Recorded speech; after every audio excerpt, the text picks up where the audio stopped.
I mean, really, our next step is we've got to get to like 700 transactions, and Yeah, to do that, we've got to get to 75 team members. love it.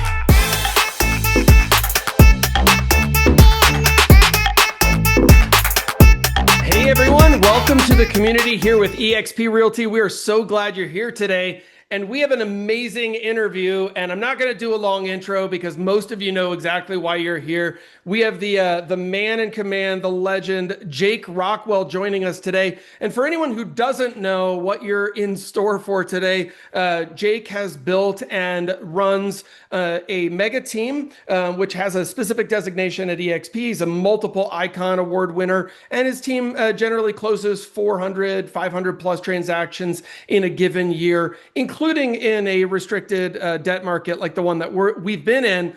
And so this gentleman is definitely one of my mentors slash idols, a guy who really knows how to get it done and a great business leader. So Jake, thanks for joining us today and giving us a little bit of time chatting through kind of how to think about things differently.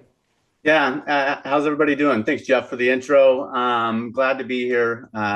Obviously, I love sharing what what what it's like to have a team, what it's like to build a team, the fun parts, the bad parts, the whole part, and probably one of my biggest passions is really just helping others find success, and that's kind of why we do what we do. And whether it's people on our team, people outside of our team, out of our organization, wherever, I'm actually surprised I don't get more people asking for, you know.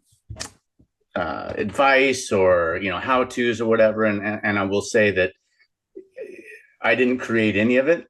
I stole it all. I reach out to other leaders that are where I want to be, and I learn from them, and constantly learning and so forth. So awesome to be here. I really want to make this impactful and share as much as possible. I mean, not only at a high level, but very detailed and really get down to the nuts and bolts. That's awesome. Well, so it's always the question with these types of things and this type of an interview is like, where do we start? And I'll just say, let's start at the beginning.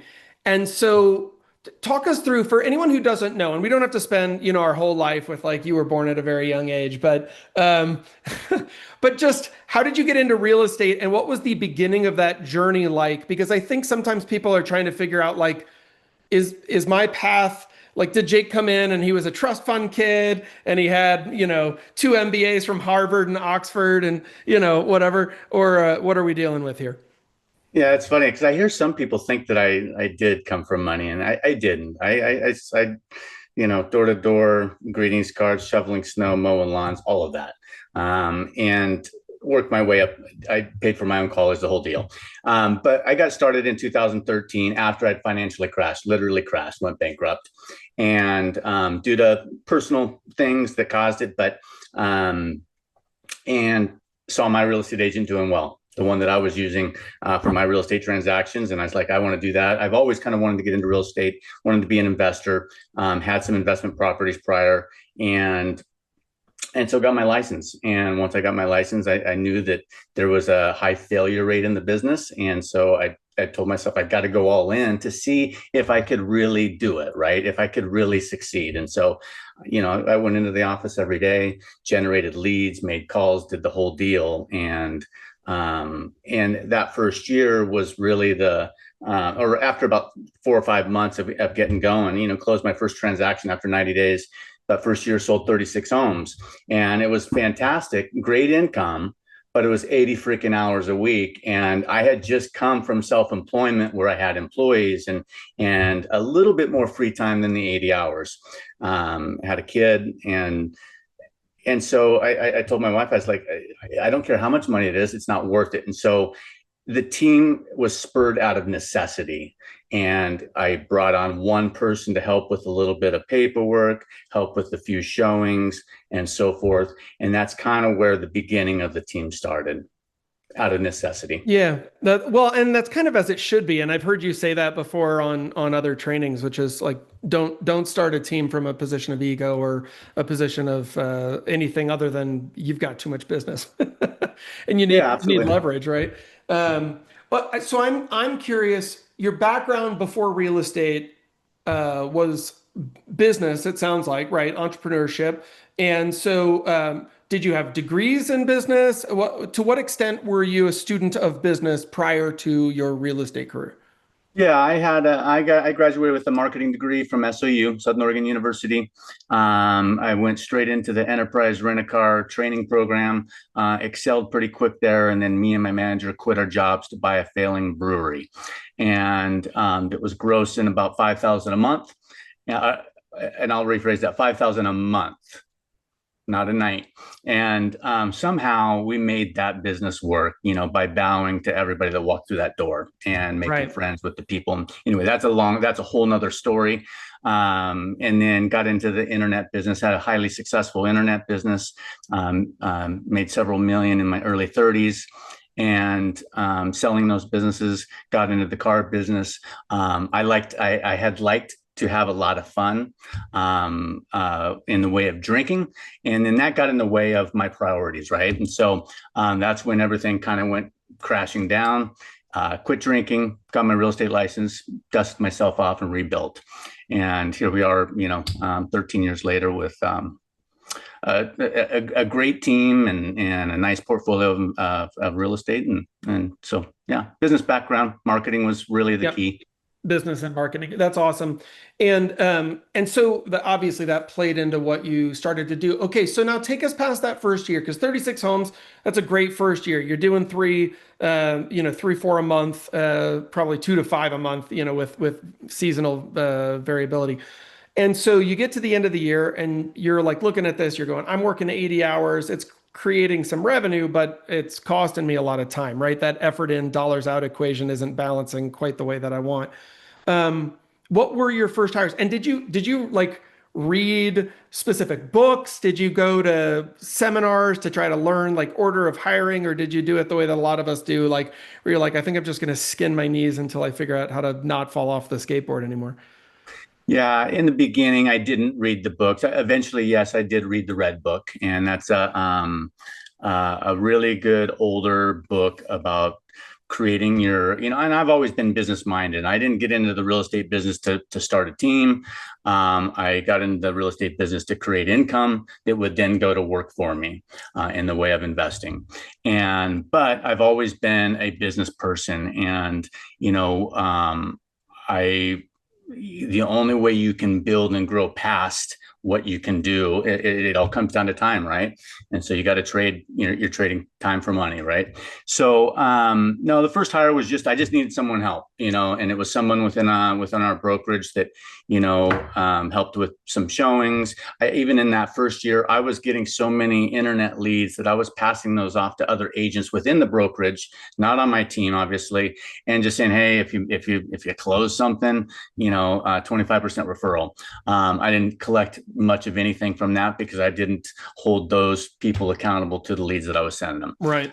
Um, but but yeah, so eventually, yeah, then there's so many different ways to structure a team on buyers agents, listing agents, showing agents, what kind of admin and so forth. But I would say that the very first, when someone really, and there's a lot of people do start teams fairly quickly, not necessarily because they have more business, but because for whatever reasons. And there's a lot of teams like that that are highly successful.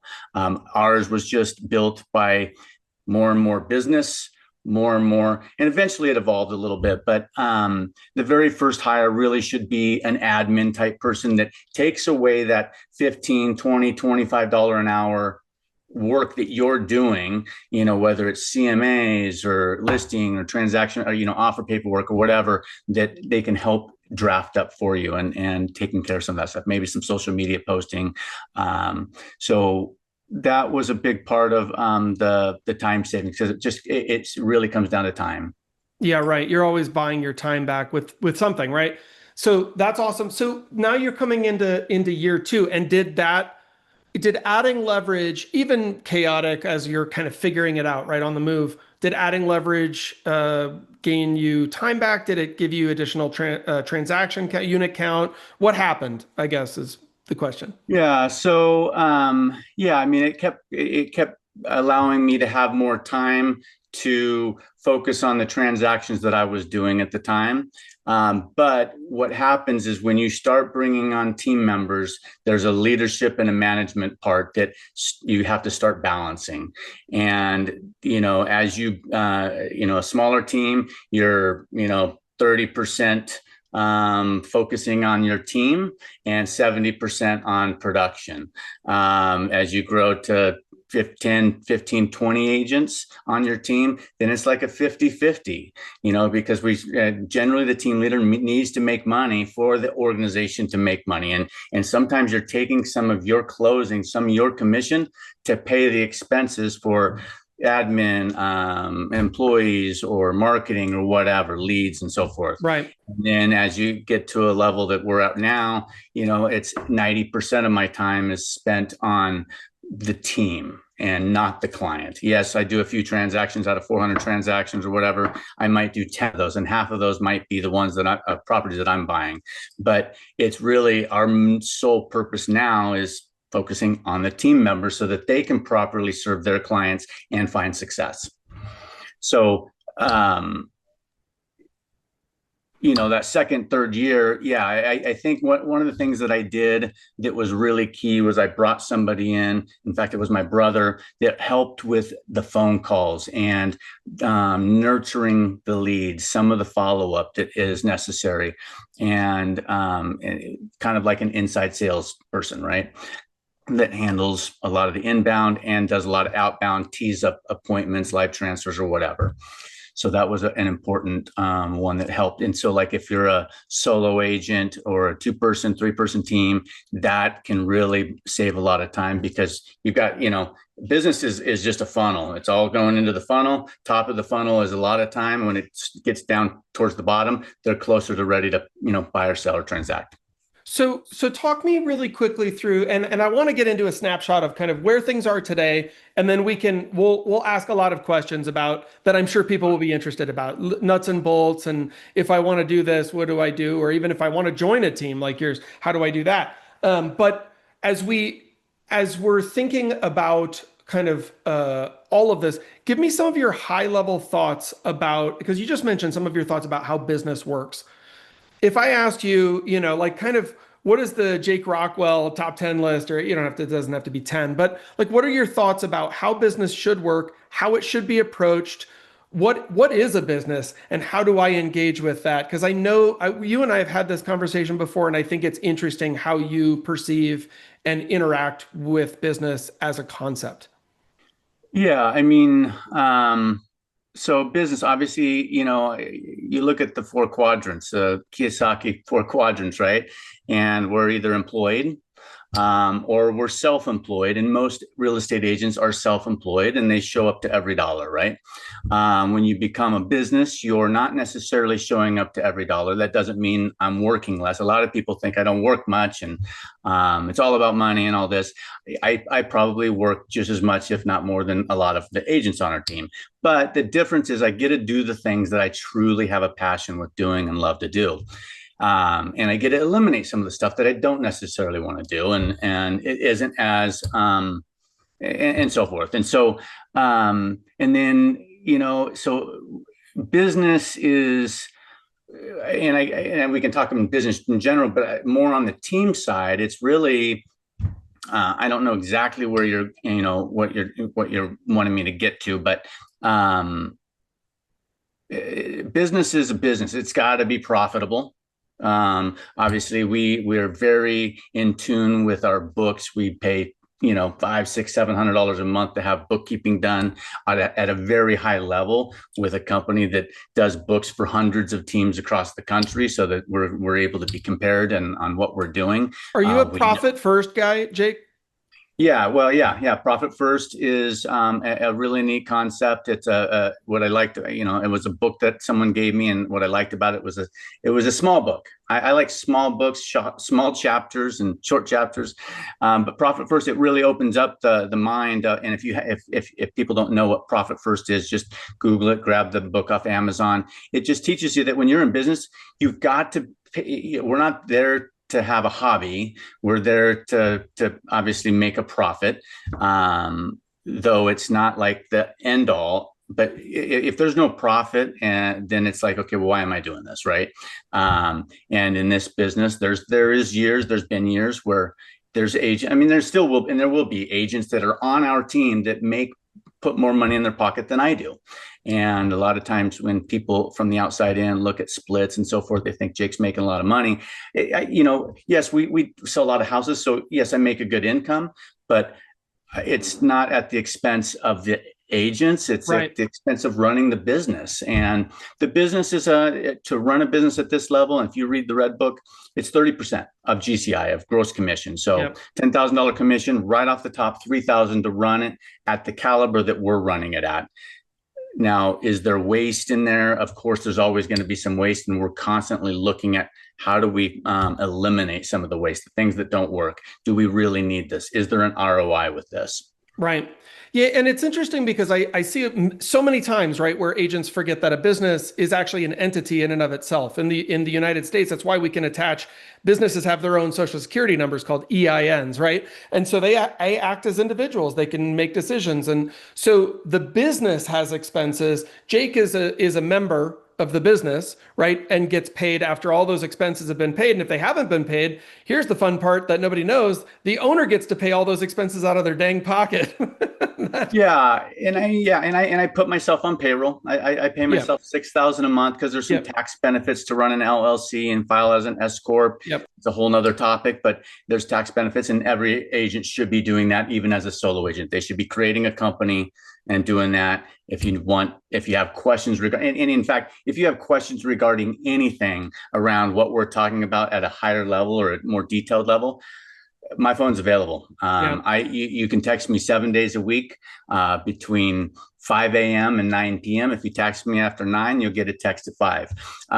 But it's yeah, it's at this level. I mean, there's an overhead, right? And to really do it right, I mean, client events, leads, marketing, management. If there's office space or whatever, I mean, we spend $100,000 a month on Yeah. just overhead. If we don't sell any houses, that comes out of my pocket. Yeah, yeah, it's awesome. And by the way, and producing a good return back to you as an owner, but also great returns back to the team. I've met a lot of the team members, and they're very happy. What were you going to say? Sorry, Jake. Yeah, no, and it wasn't always like that. So, I mean, people Right. don't let that discourage you. I mean, it's all relative, right? Just like any other business, when you start doing, hundreds of thousands or millions or whatever in income, there's going to be more expenses. And it's like, how do you fine tune all that? That's, higher level business, financial planning or whatever. But starting out, it was never like that. I might spend a few thousand. I remember I will never forget, there was a Sunday that I had a really good client wanting to go see a property, and they were going to be writing an offer within days. And I handed that off to my one team member, and I knew that I was giving away $3,000 or $4,000 in commission. It was Yeah. a 50-50-50 split. But that was the turning point. That was the turning point to take a step back so that we could take steps forward, right? And so for people that are starting teams or wanting to start teams, you have to be willing to give up some of your commission, some of your business to really get to that level. But there is a reward there. There is a higher income. There's a higher purpose for that. And back to what you were asking. Yeah. Well, so give us an accurate snapshot about where things are today. Like how's the team doing? What are you guys up to currently? So we've kind of talked about where we came from. Let's talk about where we are right now. Sure. So we're operating in Oregon and Arizona. We've got probably it changes, but we're probably 40-45 agents on our team right now. Four of us here in Arizona, just getting this team off the ground. Once I moved down here, most of the year, it was the only, I need something to do. So we're building the team here. I was fortunate enough to have Jason, our team leader out of Albany, move down here and help build and run this team. But basically cover the entire state, or at least I-5 up, all the way up to Portland.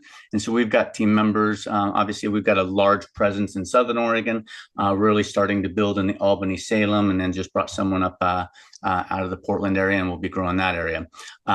We'll do probably around 400 transactions this year.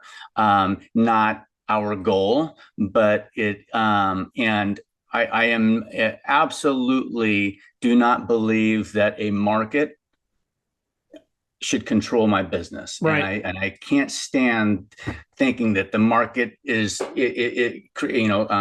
affects my business. And so there is no reason that agents shouldn't be able to do 3, 4, 5 transactions a month on our team, off our team, no matter what, if they're taking the right actions. And it's just activities. And I am very, very opinionated when it comes to what it takes to be successful as a real estate agent.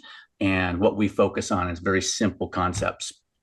When you take that number of units against the team, I mean, I could do the kind of back of the napkin cowboy math here in my head, but I'm curious, what does that create generally on a given year in terms of volume or gross revenue to the team? We can talk about how the books break down and that kind of stuff if you're open to that, but just high level. Yeah, I mean, a couple million in GCI to the team gross. Right. And but the net wise, really a team at our level should be netting 15 to 20%, because there's management levels in place, so there's a lot more salary and overhead involved, which is fine, because really percentage of profit, if we focus too much on that, it's not as big of a deal as what's the actual number. Is the actual number worth it? I don't need to make all the money. There's obviously we want everybody to grow on our team. We want our team members to be making hundreds of thousands of dollars. And if they're winning, obviously the company's winning as well. But a lot of that goes back to it's our team. It's not my team. It's all part of the resources that go into the team. And yes, I get paid for, making sure that $100,000 bill gets paid every month. Yeah, right. But, yeah, that makes sense. So, I mean, back to your question with, GCI gross commission total, probably 3, 4, 5 million, somewhere in there. And then, the gross to the team is, probably 1.5 to 2 million, depending on a given year. We have, believe it or not, for those of you looking outside and in, our splits are quite favorable compared to most people's splits. And that is probably one of the biggest challenges with a team, is understanding the business behind the splits and why there's 50-50 splits or whatever the splits are. And because when they see a commission check and a demand, they're like, Jake gets 50%. He didn't do anything to get this. But I don't get 50%. If you look at my P&Ls for the year, it's maybe 12% right now. Yeah, the business gets paid 50%. The business gets paid and it goes back into the resources and so forth, the marketing and client events or whatever. Yeah. But yeah. That makes total sense.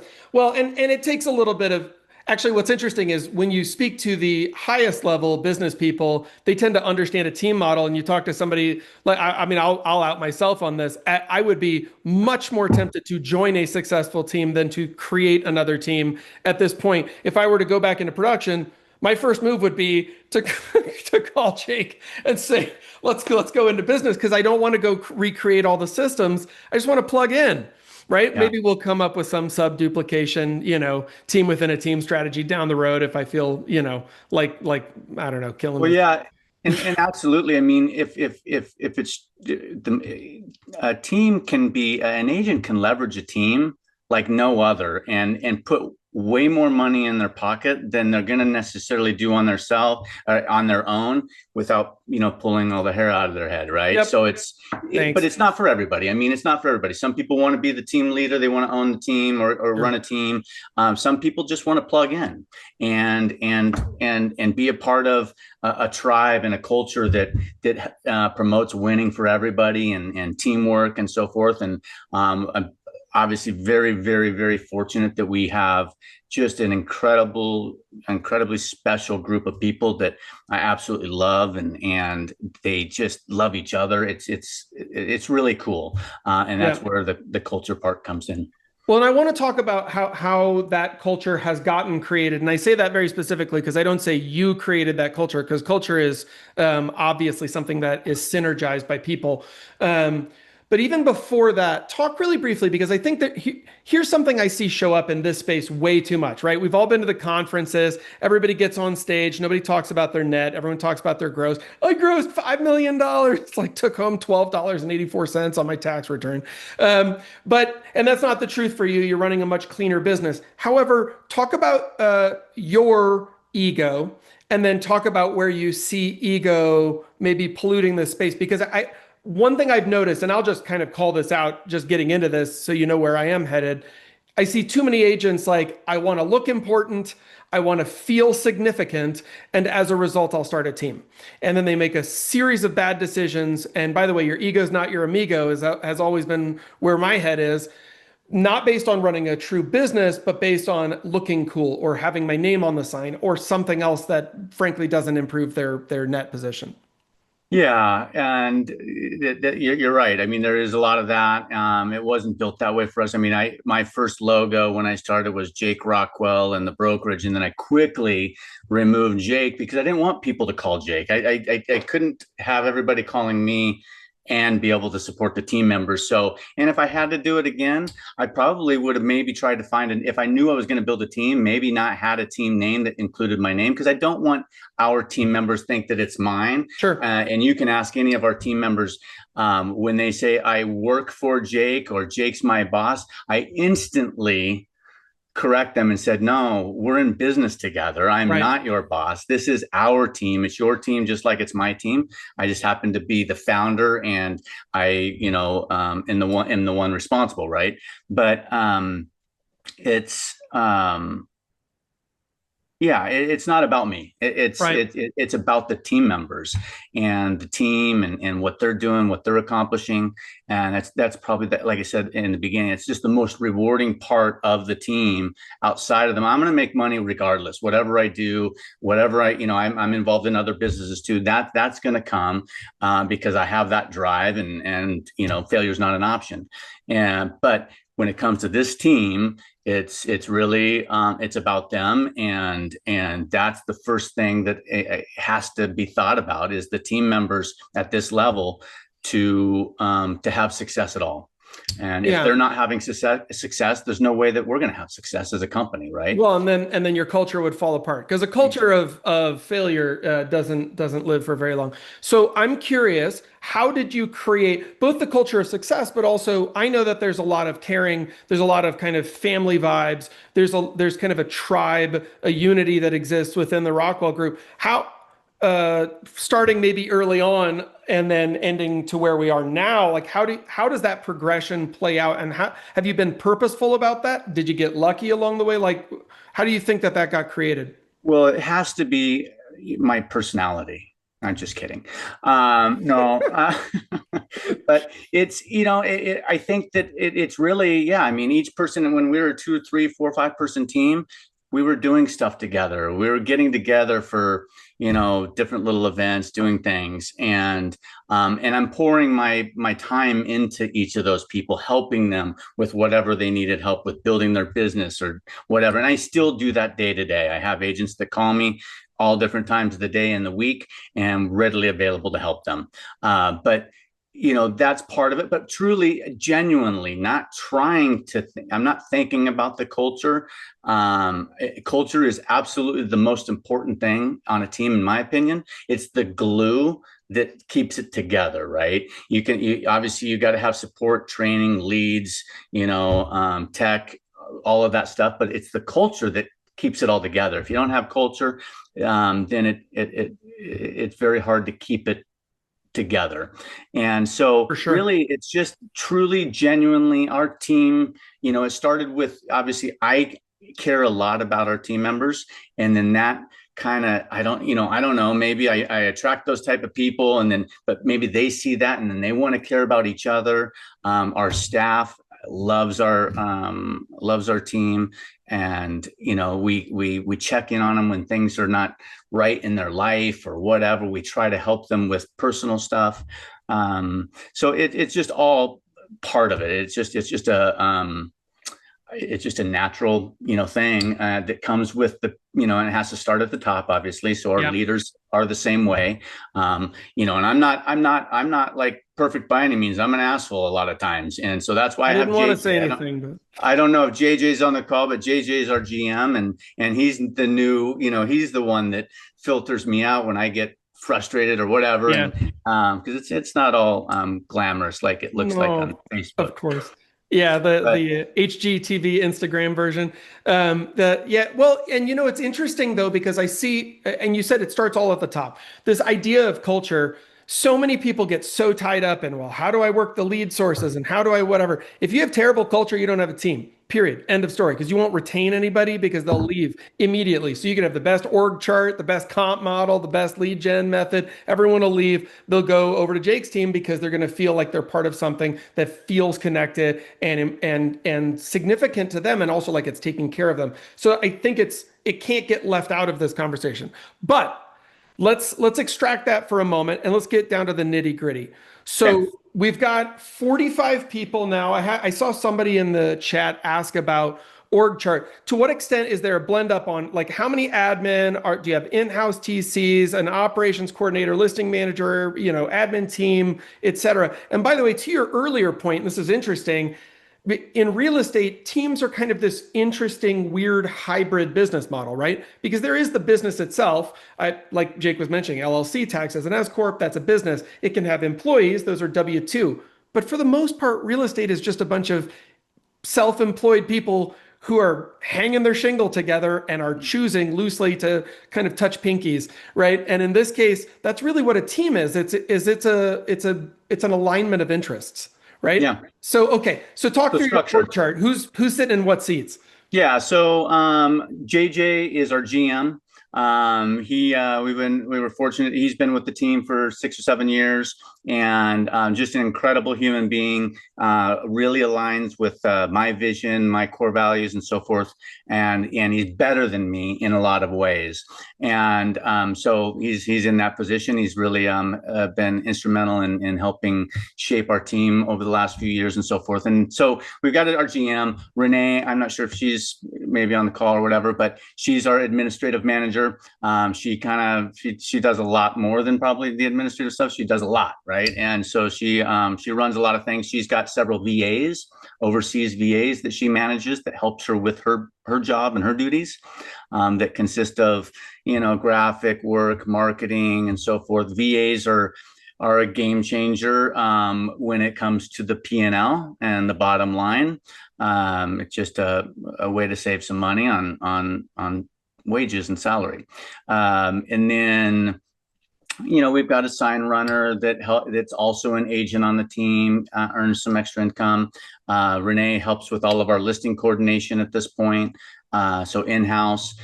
Jennifer Wood, who a lot of you know, or some of you know, owns Expert TC. She was my transaction coordinator early on when I was 5 or 6 agents. We got her up to about 80,000 a year in pay, and I said, I can't pay you anymore. The industry doesn't allow me to pay you more than 80,000. But here's what I'm going to do. I'm going to help you go start your own company. And so she did. She now serves a lot of agents in our area and in multiple states, and does a good job. So she's our transaction coordinator. We run everything through her. Transaction wise, we have a very clean systems and processes, obviously, and we'll get into some of that on how everything flows. But yeah, that's pretty much it. And then every agent, there's no buyer's agent or a listing agent. They all can do what they want. Obviously, newer agents are they're all treated fairly. They're not necessarily all equal in what opportunities they get, because that can cause, we need to make sure clients are getting taken care of at a high level. So agents that are newer need to go through some training and understand how to have conversations, run appointments, set appointments, all that kind of stuff.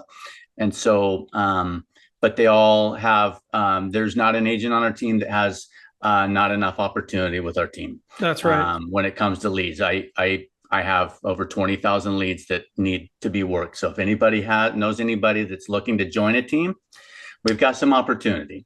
That's But that's definitely a solid afternoon of calling right there for sure.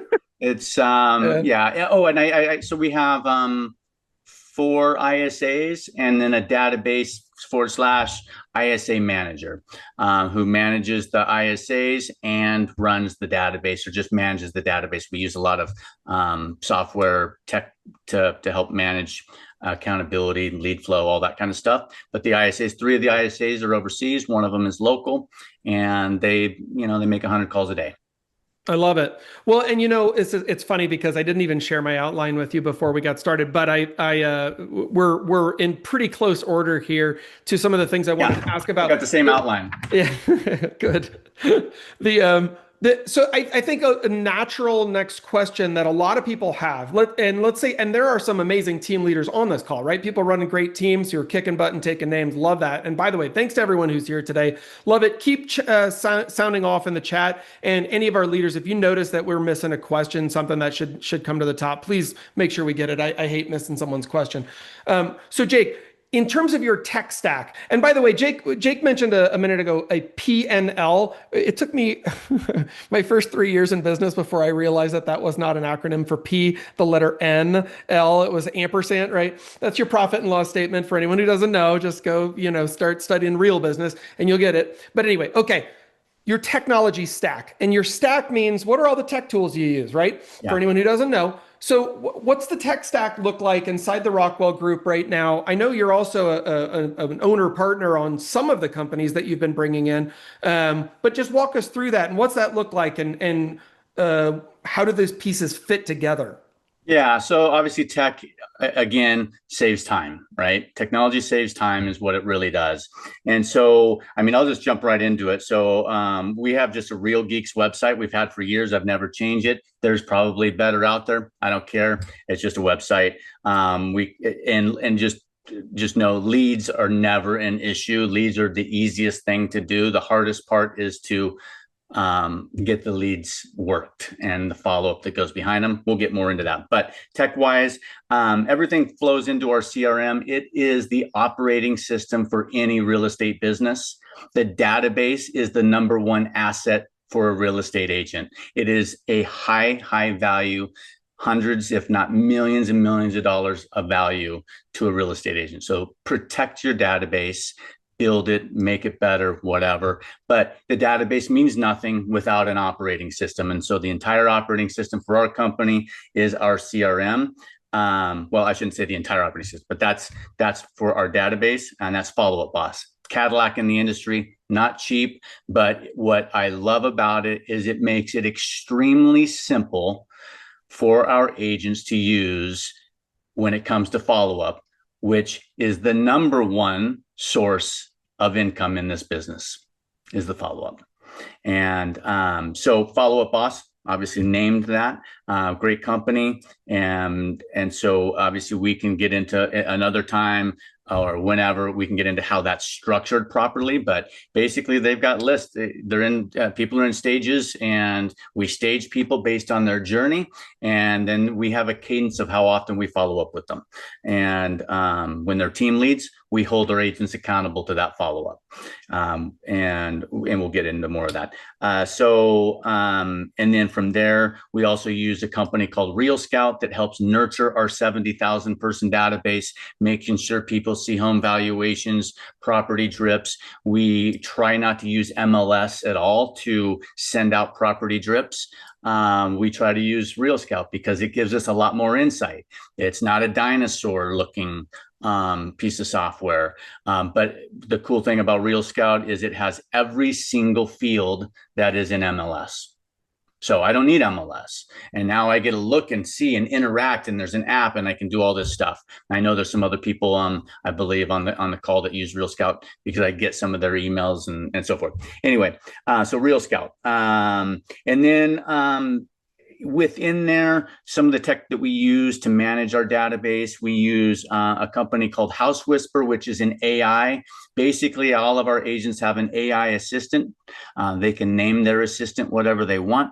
And basically she lives, or he or whatever lives in our database and listens to all of our calls, looks at all of our texts, creates notes for us, calls us after an appointment, says, hey, you just had an appointment, how did it go? Would you like me to change the stage, add notes, create a task, whatever? Or I can call Alex and say, hey, pull up Bob Jones, can you create an appointment at this time, or set up a task, or add these notes, change the stage, whatever. And so that's a AI, again, a time saver. One of the biggest things with the CRM with a team, and probably most of agents even on this screen, is we don't spend enough time perfecting our contact records, right? Making Right. sure that they're clean and staying in our CRM and our database. So what we wanted to do is make it easier for the team to do it, and having software that will help keep it up to date. Because if a lead is not staged right, then nothing else works in there. The cadence doesn't work. It doesn't fall in the right list or whatever for follow-up. So House Whisper helps with that. We use another software called Batter that basically keeps an eye on all of the team leads and all of the leads that the agents generate, and holds them accountable to the follow-up cadence. And so if there's leads being neglected, it lets us know. If we have to, we sweep those leads into a pond so that we can give the opportunity to another agent that wants to feed their family. And most of the time, agents aren't keeping up with follow-up because they're continuing to chase the new leads, and which is fine, but we're missing out that what I just said earlier, that most of the money is not in the new lead, the instant business, the call ups and saying, I want to list my house and sell it right now. That's, I mean, yes, you're going to get that, and you'll get this kind of business with that. But if you truly want a solid, high volume business, it's in the follow up. And so Batter lets us know who's falling behind, and we either sweep the leads, but we're kind of in a mode now where it's just time to pause the agent and give them time to catch up and say, hey, Right. get caught up, because we want to make sure that these leads are taken care of. So that way and part of it is they joined our team with goals in mind. They joined our team because they wanted to find success. So it's our job to hold them accountable, whether they don't like it or not, or whether they like it or not. That's really what we're supposed to do. And so that's what we do. That's Batter. I love that. Sisu? We Oh, Is Sisu? Sisu. Yep. Sisu is a company. Yeah, that's one of the companies I invested in, and a great tracking. It tracks all of our transactions. It tracks a lot of our activities. You know, our conversion rates from conversation to appointment, all the way to closing. A great and I can share some of the stuff if you want me to Yep. on screen, but it's pretty dynamic. It connects to Follow Up Boss. It connects to SkySlope, and so we don't have to enter everything in manually. But Sisu, we've had it for years, and we use that to kind of manage our reporting, that kind of stuff, and tracking. And to what extent are you guys using APIs to connect all these platforms? And do you have someone in-house who does all that, or do you go on Fiverr or Upwork, or how are No, you finding that? most of them are fairly easy to connect. I mean, and normally the company like Sisu, they help connect it. Sure. Follow Up Boss, I've kind of figured a lot of that stuff out. Yeah, but most of the companies do it for you. They connect, and Follow Up Boss is one of those CRMs that, again, one of the Cadillacs in the industry, and so they connect with a lot of different companies and so forth. So I'm just starting to use HeyGen, which is video creation, AI creation. Our next big project is creating a interactive avatar that interacts with our agents and helps them with their questions when it comes to some of the software, onboarding, some of that hasn't been rolled out, but I'm working on that. Role playing, learning how to have conversations with clients and so forth, even when it's their sphere of influence. We got to learn how to have those conversations, right? So the role playing aspect is, I think, key, because people are uncomfortable doing role playing with live people, and so it gives them practice doing it with a robot avatar or something. I love So that. Well, it's funny. I've actually heard you say that before, that agents are surprisingly resistant to talking to the people that they already know. It's a very weird thing, but also oddly resistant to talking to people that they don't know, which doesn't leave a lot of people left. yeah. Well, and that's yeah, there's a whole mindset with that. But then we use Google Docs, Google Sure. Chat for the chat within our team. It's pretty cool. There's a lot of chatter in our team, and then Canva for some, for graphics and stuff. Yeah. And so So you that's guys, that. I'm guessing, are on Google Workspace, and everybody has an account on there, or how do you? Yeah, our email's all based off of Google, and so we have Workspace, and then we have Gemini AI with that, and then Mhm. we use Google Chat. We were doing something else, but Google Chat is what we use, and it's very active. So we have different teams in there. We have Yep. all of our team and so forth. Yeah, I love that. And Canva for And our marketing wins, and so forth. everyone's celebrating wins through there. They're asking for help through there from another agent, promoting their listings, that kind of stuff. Yeah.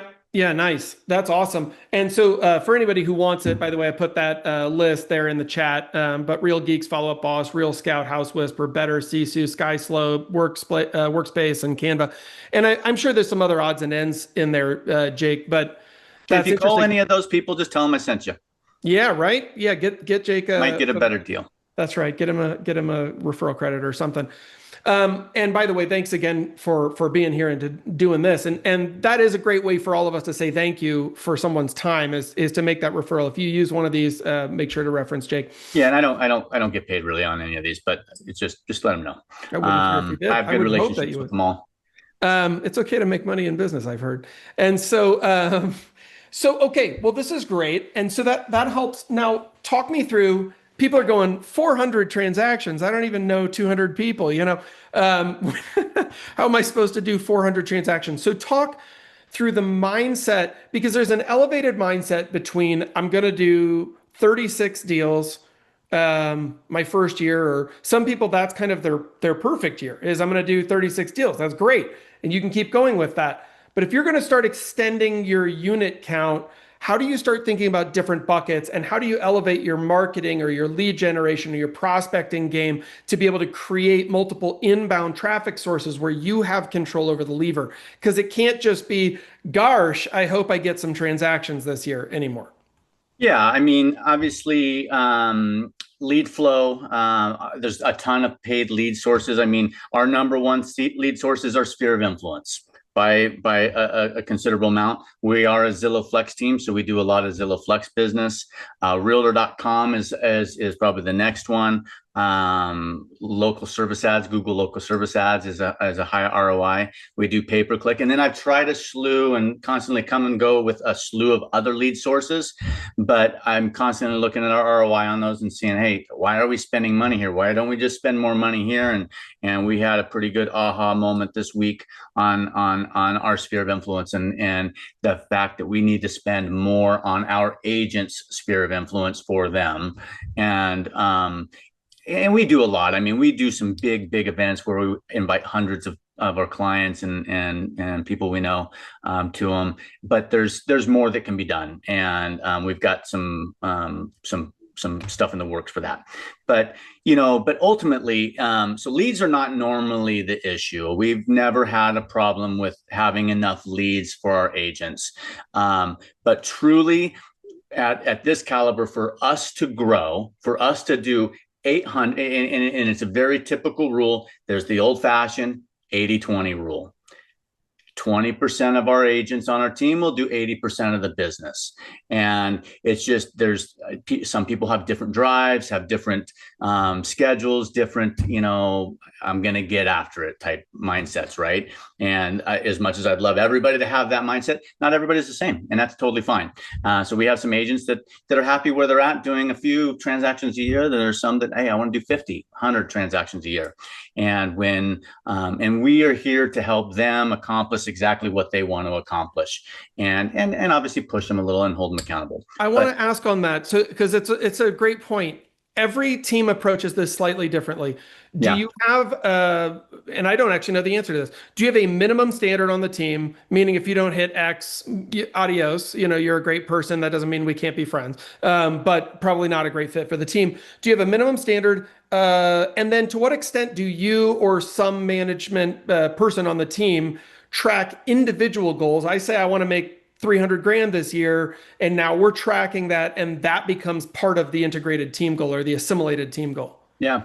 So we don't have a minimum standard at this point. It's been thought about, but I'm happy when someone else is happy. Our only requirements are that you're happy.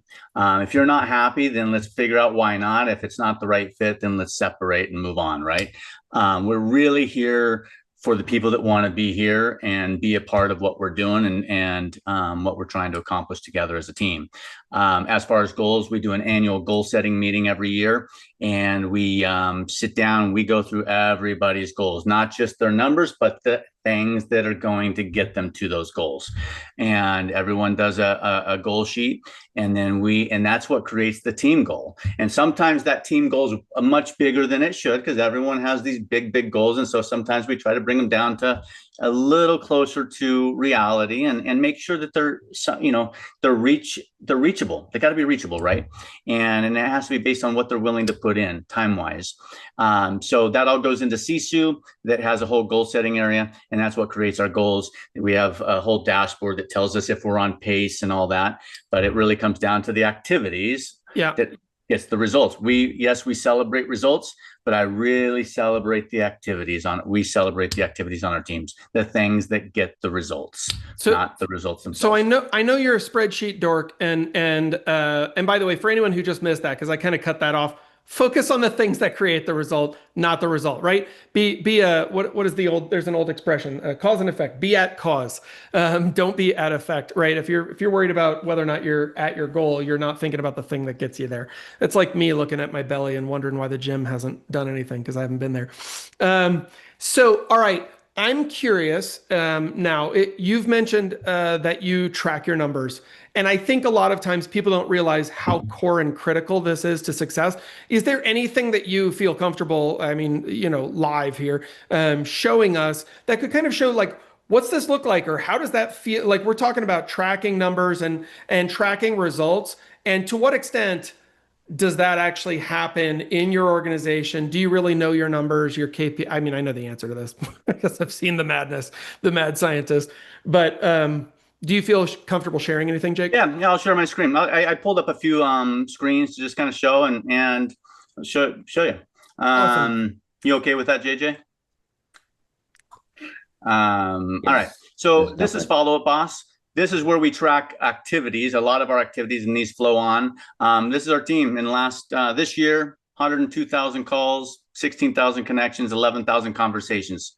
This is the golden area. This is where it all starts. It's a 2-minute conversation. We know if we're having a 2-minute conversation with somebody, we're starting to build a relationship. We're starting to get somewhere, right? So these numbers are just showing actual numbers. We do a lot of contests based on conversations, appointments, and so forth, because we believe that if we focus on those actions, they're going to get the results. So we do a lot of that kind of stuff. This Follow Up Boss has leaderboards. I mean, we have a leaderboard that gives you points based on every kind of thing. These are some of the agent activities we've set up. Our team has set 2,805 appointments so far year to date. Again, it all starts with the conversation. We cannot set up an appointment without having a conversation, correct? Correct. And it's very difficult to help somebody with their real estate needs if we don't have a conversation or at least have an appointment with them. So it's all just a part. We're having conversations to eventually get in face to face. We know that 80% chance of doing business with somebody if we get face to face with them. So we have to focus on appointments when we're in those conversations. When we're calling our sphere of influence, we're not calling and say, hey, do you want to buy or sell a house? We're asking how their vacation was, how their kid's soccer game was, that kind of stuff. We're building relationships. Sisu, this is where, at a high level, this is, I guess for the last 12 months, 408 closed forecasted transactions. But really, it's these circles down here: conversations, appointment set to met to sign to under contract to close, and then it shows the conversion rates. Not 100% accurate, because sometimes we've gotten a lot better. And probably one of the biggest mistakes that I've made in my businesses, previous businesses, and early in this, was tracking. You can't make decisions based on not have unless you have information, right? So we track everything. We're constantly trying to improve the tracking that we're doing, so that way we have accurate numbers, accurate information, so that we can make proper decisions. So that's Sisu. There's conversion rates in here. Obviously 6% from conversation to appointment set, which is fair. But it just tells us, but I can do this on an agent level, and have a one-on-one with an agent, and look at that and say, hey, okay, so you're doing great at getting the conversations, or you're doing great but we're not getting appointments. Let's learn how to have better conversations. You're doing great at getting the appointments, but you're not getting signed buyer reps or listing agreements. Let's learn how to have a better appointment. Let's learn, what are we talking about? Are we too eager to just get the business? Or are we building a relationship and showing value and how we can help people, right? So a lot of that has to do with the training too. So I love this. Well, it's hard to fly an airplane if you can't see the dials, right? For me, in a let's call it a pure business or a real business. I hate to use that word, but like you need to be looking at your numbers all the time, because most businesses live on margin, and that margin isn't usually what it is for most single solo producers in real estate, which is like 90% or 80%, yeah. right? Like usually the margin is in the tens or teens or lower. And the bigger the business, the thinner the margin. Jake, I'm curious, how long did it take for you to really get Sisu set up the way where you started feeling good about it and it wasn't just another job that you've kind of added? Well, when we first got Sisu, that's when I had invested in it, didn't use it much of all. Then we finally did. What do you think, JJ? 3 or 4 years ago, we probably really started using it at a higher level, and it's never going to be perfect, and because there's always improvement in any part of the business. But yeah. I do want to go back to one thing on the growth of our company, and we've been sitting at 400 or 500 transactions for a few years, Yeah. and it's frustrating to me. And so what we've realized that Sure. when you truly understand the 80-20 rule, and yes, we can try to help agents do more and more business, but now just the fact is there's going to be an 80-20 rule. So how do we do double the business? Yeah. You add double the agents.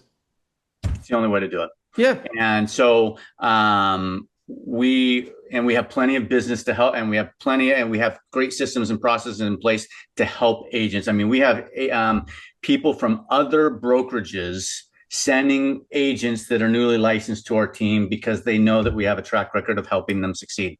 Does everyone succeed? No, it's not my responsibility that they succeed. My responsibility is to show them the path to success. Right. But I can't get them to, if they don't show up. Most of the agents that don't succeed on our team aren't showing up at the level that they should for what they want. And, or maybe they don't trust our process and our system, or they got in the business like, I didn't know I had to talk to people to sell real estate. And so surprise, that's what we do. Yeah, right. Well, and So so I'm curious about that, because this can come as a shock sometimes when people are thinking about growing a team, because there's always these ideologic things that happen at the beginning, and I hear it. I did coaching for a number of years, and especially with people who were kind of getting started. I'm going to start a team, but I'm only going to have like 3 agents, and we're going to do 9,000 transactions because I'm going to get the best 3 agents. And I love the thought. And it's a wonderful thought. But the reality is most people who have built a successful team understand that you need agents on a team. It's like a brokerage, right? Brokerages tend to succeed at the highest level if you get a lot of agents. Because also if somebody has to unplug, somebody gets sick, right? You can't just backfill Michael Jordan every time. But if you have a lot of people, that helps carry the load, and the law of large number kicks in. So what are you doing about that? Like, you want to bring in new people? Are you going to do that in Oregon, in Arizona? Are you expanding to other markets? Talk about kind of how that's working. What's your vision for the future there, Jake? Yeah, we only expand to other markets when we find the right person in another. We don't choose a market to expand to. If the right person surfaces in another market, and we think that they would be a great, because it's very difficult to expand into a new market. We have tried and failed, tried and failed, tried and failed many times, Yeah. and most of the time, well, I'll say all of the time, it came down to having the wrong person in place there, right? Because it's just not the same joining our team in another market, the client events, all the stuff that comes with those areas. We have to build it to that. And so they still get the support, training, leads, and all that, but it's a little more difficult. When we started up in Albany, Salem, it worked really well. Jason, I think, is on the team. He was a team leader up there, and we just kind of joined forces up there. So they were able to plug into what we already had going, and their agents are thriving, and we're continuing to build up north now. But we want to grow everywhere, and there's I mean, we have a lot of agents in Southern Oregon, but I mean, there's no reason why we can't have double that. For sure. And it's just a big pie. We're slivering out our slices of the pie. Arizona, 100x what we do in Oregon opportunity. I mean, there is in our MLS in Southern Oregon, what is it? Maybe someone can correct me, maybe 400 or 500 transactions a month, 8,000 transactions a month in my MLS here in Arizona. So sky's the limit here. But Yeah, that's huge. so the opportunity, we're looking to grow wherever, but we're not just, we're not hardcore recruiting. I mean, most of the people that join our team are coming because they heard through word of mouth. We do a little bit of outreach. JJ's going to blow up more of that part of it because that's his job. But because we have to grow as a business, we have to grow. If we're not growing, we're dying, and I'm just a big believer of that. So yeah, training. I want to jump into training real quick because I know Joshua asked about training, and it's a crucial part of the business. When we first started out the business, it was me doing all the training, and a lot of times sitting next to somebody at the computer and doing a lot of that. And it's always a work in progress. Progress, not perfection, is our motto. And so what we do is we have an online learning center called the rockwellnetwork.com, and people log in, and we've partnered with Eisenhower Coaching. They've got a lot of stuff, and then we've developed our own trainings for our specific processes, systems, and tools in our tech stack. But Eisenhower helps with online lead converting, how to work your SOI and all that. So, and then in that is we have a 90-day onboarding training, and it basically walks an agent all the way through all the administrative stuff, setting up your profiles, all that kind of stuff. Hey, it's time to go do this class, go do the follow-up boss class, do the SOI class, whatever. We do one-on-ones. I'm open at any point. I ask my team every single week at our team meeting, if I can help you in your business, call me. And let's set up a one-on-one, and we sit down and we do what we got to do. Obviously our brokerage has an incredible training platform and live trainings that are offered, and so we push agents to those trainings. There's new agent stuff, there's ongoing, and it's real life people doing the stuff that they're teaching. And most large brokerages have some forms of training like that. But we're available. We're always available. And JJ's available. JJ is nonstop helping agents on our team. I'm nonstop helping Renee. But what's really, really cool is the agents are helping the agents. And Yeah, I love that. it's just the natural culture that's been built into our team. And that's the part that, I mean, it gives me goosebumps when I see what's happening with our team members. And so a lot of, but the training is not, there's things that I lay awake at night thinking, God, I want it better. I want it to be better. And training is one of those things. It's one of those things that I'm like, we have this onboarding platform and all this, but I want some live training. I want to get people, I want to get their business launched faster. I don't want 90 days. Right. I want them to go on showings and doing stuff in a couple weeks.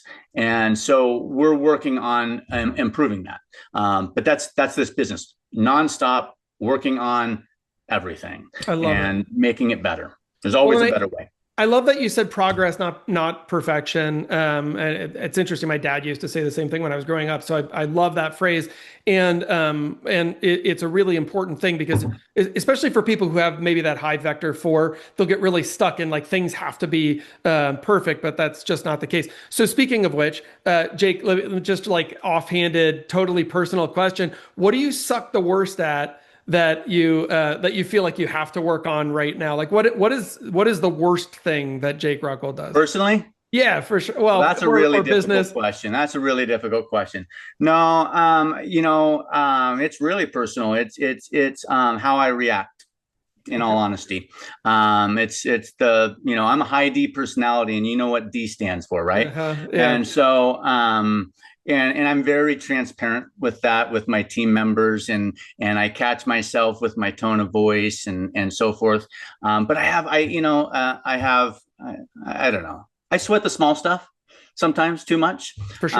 But I'm 50 years old now, and I don't know if it's going to change. I don't know if it's going to change. So I just got to put people in place of it so that doesn't affect our company, right? And so JJ is special in that way. He's just so good at working with our team members, and when there's conflicts or issues with transaction, whatever, right? Where I'm just like, why'd you do that or whatever. So that's the only problem that I have left, Jeff, is that. I found a And second one just now. I'm So just no, kidding. that's awesome. But that's probably I the love it. biggest one that I am Yeah. very that I recognize clearly, Yeah. and it's Well, with and family and in business. I love that you've got, like I know JJ well. JJ's a bull, and it's good to have somebody around you that can kind of take your bluntness and understand it, compartmentalize it, and then translate back into, non-Klingon for everybody, which is great. I'm curious, and we have some questions actually in the chat. Let me get one of these first from the Feltz team here. Says, can you break down the handoff from ISA to agent when handling lead conversion? What's the ISA's job description with the lead? In other words, how far through the pipeline are you trying to take this person before it becomes an agency conversation and not a VA or ISA conversation? Yeah, great question. So what we've found over the years is that obviously agents don't like to do the follow up. And that's just always going to be an issue, right? And maybe it's my fault for not embedding that into our culture and process, and we're always working on that. So I was like, okay, well, what's the best use of agents' time? It's going and meeting with clients. And so in a perfect world, I could just give, basically you got to look at a funnel, right? New lead comes into funnel, average timeline of most leads, what is it, 18 months, 12 to 18 months. And I knew that early on with the pay-per-click leads, and I loved it because I'm capturing these people way before they want to go buy and sell a house. So I get to build a relationship with them so by the time they want to buy or sell or transact, they don't need to look on Google for an agent. They've got someone in their inbox as long as I'm doing the follow-up. So what I found though is that we generate so many leads that the follow-up is not always is neglected. So the ISAs, and especially the beginning. So sometimes it can take 15, 20 attempts to get a hold of someone to find out why. Why did they show up as a lead? Why are they looking at this property? Why are they on my website? Whatever, right? We have to find out why, and we have to continue until they say stop or they tell us why, and then we can go from there, right? But it takes, we've had people that have tried for 3 months, 25 calls, and then they close $1 million deal. But it's, so the ISAs, to answer your question, basically leads flow in. Some of the leads go directly to the agents. Sometimes they go to the ISAs and the agents. And so the ISAs will work new leads, and they'll do the follow-up that the agents are neglecting to do. And they will work the ponds that have tens of thousands of leads in there because there's business in there. But there's also, because of the tech we use with Real Scout and so forth, there's a lot of hand raising. There's a lot of priority alerts. People looked at a property 3+ times or home valuation that are like, hey, it might be a good time to call, right? Yeah. And so they're working those types of stuff. When they get someone, basically most of our stuff is live transfers, because basically just like Zillow Flex, or a lot of the other, UpCity or whatever that people are using, they get someone on the phone, they want to talk to an agent. And so they transfer them to an agent. And generally, we have specific people getting those transfers, and that's evolving to where, hey, if you're not neglecting your existing leads, then you're going to be on that rotation of getting those calls. And sometimes we'll go based on experience, location, and that type of thing because we're in multiple areas. So Yeah. Albany, that type of thing. That's really So helpful. So and I'm hearing kind of where they're warming it up in the process. Is this all done through Follow Up Boss as well? So everything's tracked and managed there? yeah, and it's tracked, and then there's a specific list for the ISAs to follow up and hold those agents accountable to those transfers so that we know that, hey, we're further down the funnel on this one. They wanted to talk to you actually. So let's stay with it. Let's make sure. And that's why Zillow Flex is so successful, is they're on us like no other, making sure that we're keeping up with our follow-up. And if we did that with all of our leads in our database, we'd probably be doing 800 transactions right now. Yeah, We're going to get there. We're going to get Zillow there. runs a decent company, as it turns out. All right, so I see Josh here asked, who do you recommend as an ISA if you were going to use multiple? So, I mean, obviously, your local ISAs are going to be probably the best. They know the area, and we are testing a AI ISA named Sammy, and it's pretty cool. I just got feedback from somebody that talked to Sammy. They're like, I really enjoyed talking to Sammy. Very informative. The difference between an AI ISA and a live ASI, they probably have better answers to the questions. What's the best school district? Where's a good neighborhood for this? They have all the information at their fingertips, right? AI does. But there's a chance that is going to shift a lot.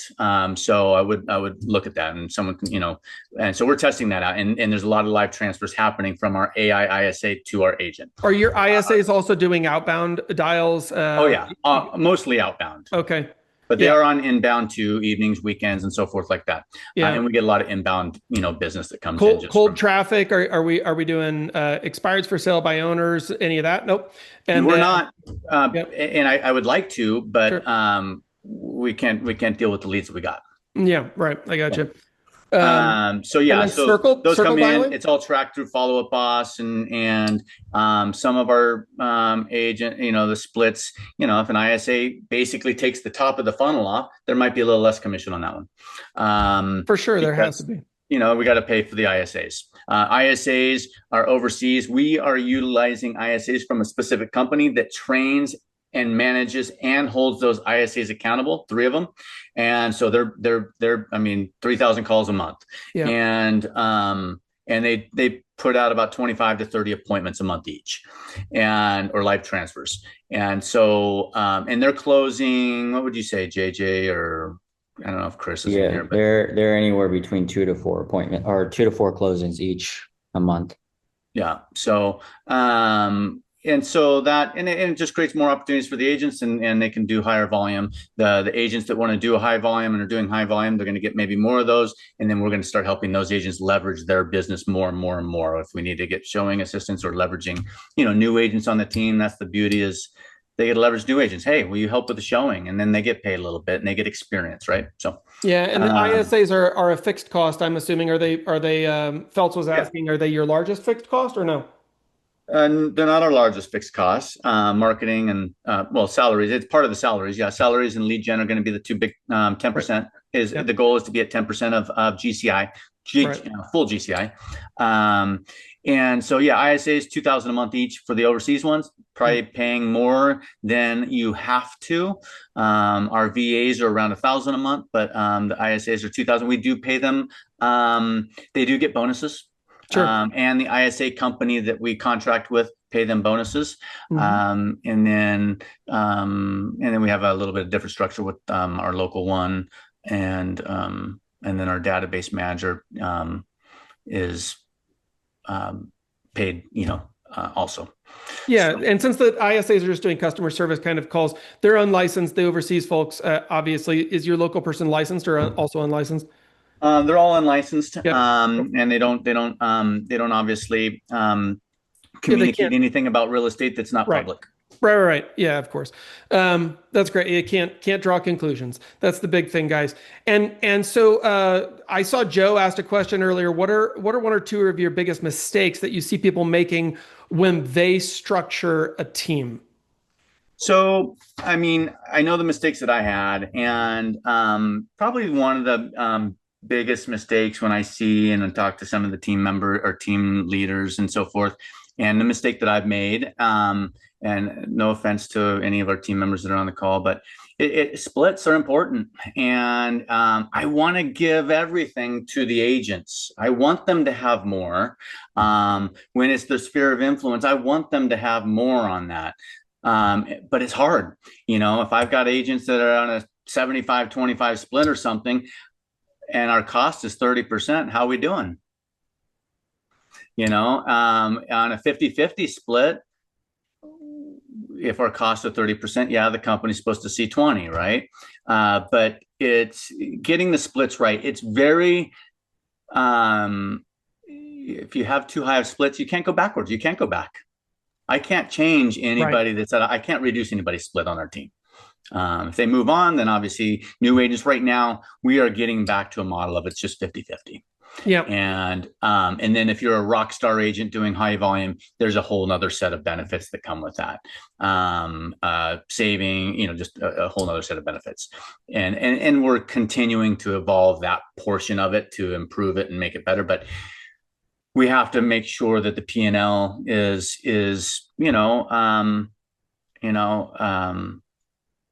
good and strong. So not that I need to make millions of dollars or anything like that, but I work 50-60 hours a week. Yeah. And anyway, and it's just business. But again, I don't want it. It's not off the backs of the agents. It's like, hey, I want all of our agents to make whatever amount of money they want to make. And I want to see, we have agents that have made $200,000-$300,000 a year with 50-50 splits. So, yeah. So splits is a classic problem. Oh, yeah. So mistakes. Yeah. That was one. The other is holding on to agents for too long that are complaining about splits and not a part of and don't align with our core values and so forth. And I mean, there was a point where I let one of our top agents separated. No bad blood, but it's like ethics. Culture is more important to me than the money. And it's happened a couple times over the years, and people are like, "What?" And it is, it's, one bad seed, how that all goes. So not letting people go sooner is another mistake. Hiring the wrong fit people. And we talked about this to expand, just saying, hey, there's someone that wants to expand that area. Let's do it. Not, maybe lacking experience, lacking drive, lacking motivation, and lacking true understanding of and part of it's probably my fault, setting the right expectation. Hey, this is what it's going to be like. You may be the team leader because you're the only team member in that area. And this is what you're still, going to be responsible to. But there is a vision. There's no reason why that team can't grow like what we've done in Southern Oregon. For sure. Yeah, that's awesome. So certainly understanding the kind of clarity of splits and how that can work. And I've seen that as well. And you mentioned this idea of I'm going to be so generous. Everyone's going to get 90% all the time. Yeah, the business is not getting fed, right? The way that I always look at that is the baby has to drink first. And the baby is the business, not Jake. Jake's not a business. The business is the business. And if the business think of it as a baby and it has a bottle and you get thirsty, you don't take the bottle away from the baby to take a drink, right? That's just being a jerk. The business has to eat first, and it's a big thing. This is a classic mistake. And then the other one that you mentioned, of course, is holding on to the wrong people, right? It's like, well, I can save them. You're not a savior, right? Don't do that.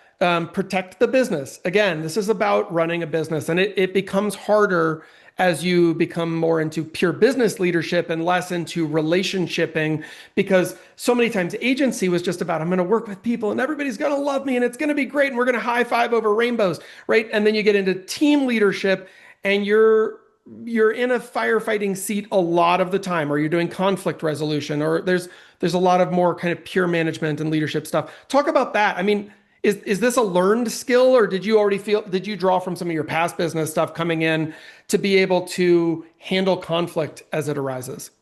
Well, yeah, I mean, obviously I've been in business for a lot of years before real estate. And so, yeah, there's always, you learn through all of your experiences on how to deal with conflict. And like I said earlier, I'm not the best at dealing with it. I react and I don't take my 2 minutes and think before I say.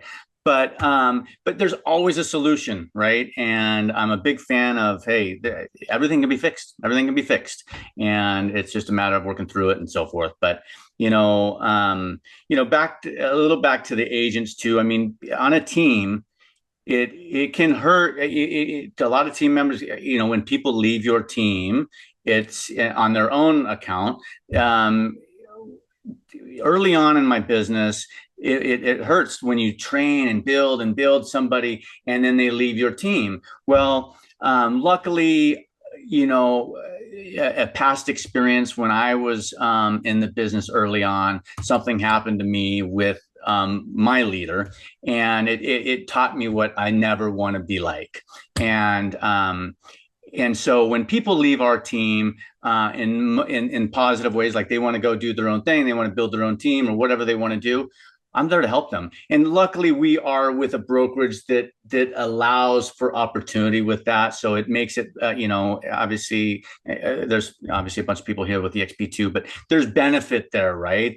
Hey, when they leave our team, when they want to join it, start their own team, I'm going to be the first one to give them every tool, everything I can do to help them build their team.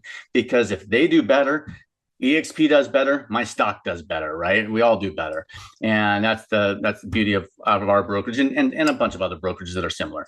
But it's that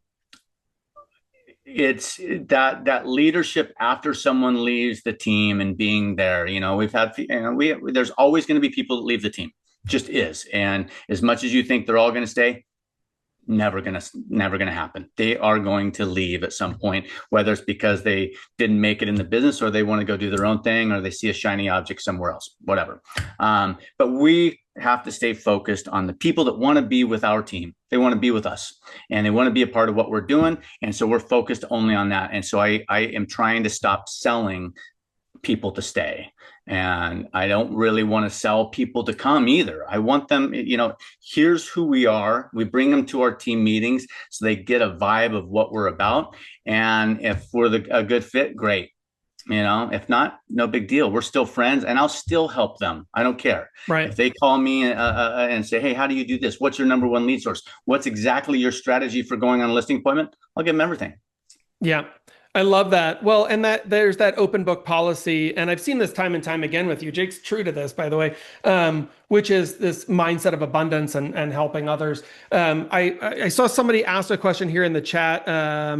Let's see here. I haven't read it yet. Is there any concern for risk of code of ethics breach or any of client confidential information, that kind of a thing, when using ISAs or AI assistants?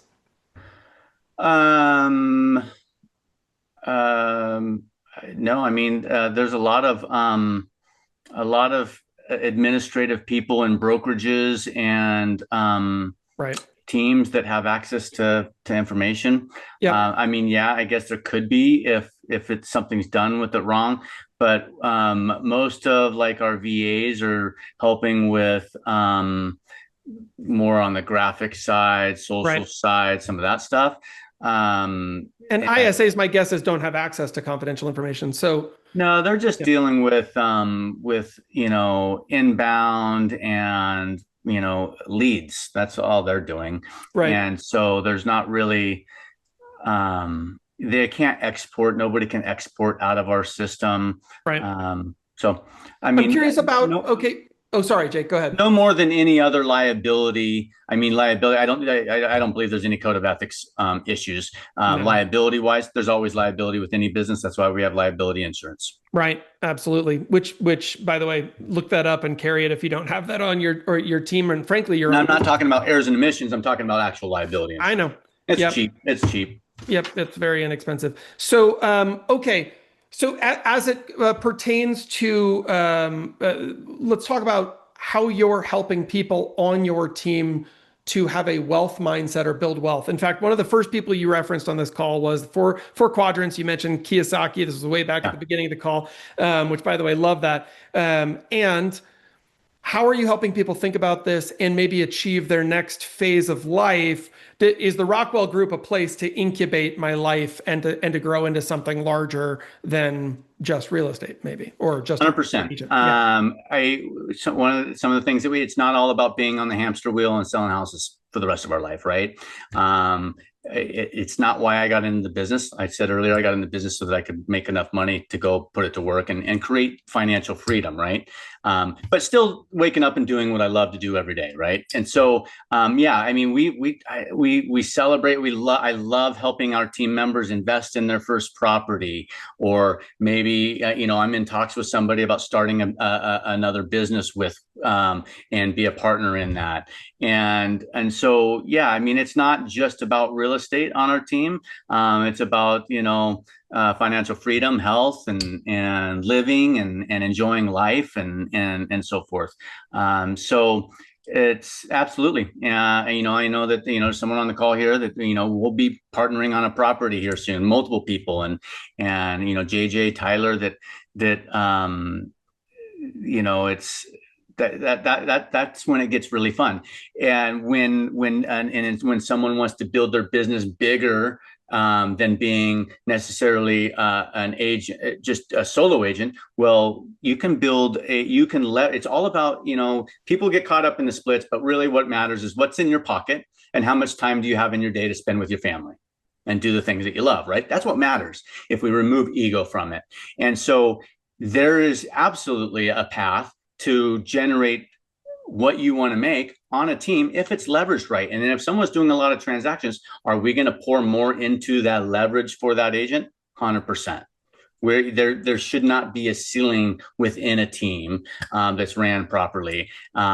Now it's, so whether maybe we need to hire an assistant for them, showing assistant, showing agent or whatever, or spend more on their marketing or whatever. So it's helping them get to where they want to go and generating the income and building wealth. And, my only knowledge of wealth is real estate and crypto. Yeah, I love it. You got me started on the crypto part. Crypto, real estate mostly, crypto, long term. Yeah. Well, I love that. And okay, so we're right at time. So a couple questions that I'm sure will come up in people's minds, and always there's this like, I didn't get my question answered. So if somebody wanted to reach out to you, Jake, what's the best way for them to find you or connect? Yeah. So I'll just put my cell in here. Sure. And generally, I text people back before they're done texting me. And so you won't, but if you text me at 9:05 at night, you'll just get a text at 5:05 in the morning. So turn your do not disturb on if you don't like early text. But just text me. There's my email. If you have questions, you want to jump on a Zoom, you want me to share something, happy to help anybody. And I know a lot of the people on this call and a lot of friends and people that I've met, people out of state that I've met over the years. And so it's fun. This is the part that I love. When I have appointments on my calendar, sometimes I cringe on the appointments. But then there's some appointments that I like. I like the appointments at looking at investment properties. I like the appointments with one-on-ones with our team. I like the appointments like this. I don't like the appointments with the lunch with the title rep and the loan rep and all that. I know. Me no neither. Offense if there's any of them on our call. You guys are great. All right, so I have one final question for you. I'm going to send us off with some music on this one. What's the big goal for Rockwell Group? Like, where are we going to see Rockwell Group go? And let's pick which metric? Unit count. We're at like 400, 500, somewhere in there right now.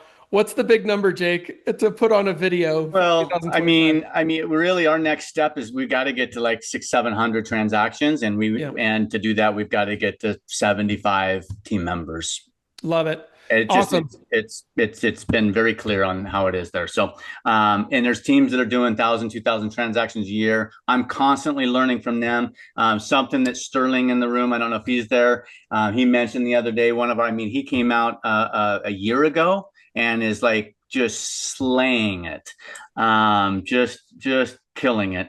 And one of the things he said, and it really stuck with me, and I constantly do, I spend hours a week learning and trying to get better. And what he said is like, your team cannot get better unless you're getting better. Love it. And so that's constantly trying to help our team do better and better and better. And the only way I can do that is learn how to get better myself and learn from others that are doing the same thing. So don't be afraid to reach out. That tells us everything we need to know. Your team can't get better unless you're getting better. And by the way, if you want to be one of those 25 missing agents on the Rockwell group, reach out to Jake, put his contact information there, and we'll put it on the replay that we're going to put out there on YouTube as well. Thank you, Jake. Jake Rockwell, everybody. Thanks for being here, and have a great week.